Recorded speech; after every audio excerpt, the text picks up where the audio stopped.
بسم اللہ الرحمن الرحیم۔ السلام علیکم ناظرین، محکمہ داخلہ حکومت پنجاب کی ہدایات پر تھیٹرز کی سرگرمیوں کے لیے مرتب کردہ SOPs پر عمل درآمد کے حوالے سے اسسٹنٹ کمشنر سٹی فیصل آباد سید ایوب بخاری کی زیر صدارت ایک اہم اجلاس منعقد ہوا۔ ہمارے نمائندہ خصوصی ابرار حسین کے مطابق اس اجلاس میں اسسٹنٹ ڈائریکٹر آرٹ کونسل محمد عمران رضا کے علاوہ منروا گولڈ، سبینہ، صنم اور دیگر تھیٹرز کے مالکان بھی موجود تھے۔ اسسٹنٹ کمشنر سٹی نے SOP سے آگاہ کرتے ہوئے بتایا کہ ڈرامیٹک سرگرمیوں کی باقاعدہ اجازت کے لیے 3 روز قبل درخواست جمع کروائی جائے، جبکہ ڈرامہ سے 2 روز پہلے سینسر ریہرسل کا انتظام بھی ہونا چاہیے۔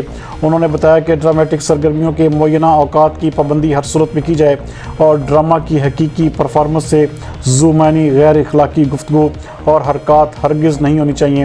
انہوں نے اس موقع پر واضح کیا کہ ڈراموں کے تشہیری مواد کے ذریعے دھوکہ دہی کا تدارک دوران سینسر ریہرسل غیر متعلقہ افراد موجود نہ ہوں۔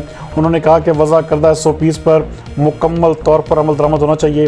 اس ضمن میں چیکنگ کا عمل بھی جاری ہے اور خلاف ورزی پر انتہائی سخت قانونی کارروائی سے گریز بھی نہیں کیا جائے گا۔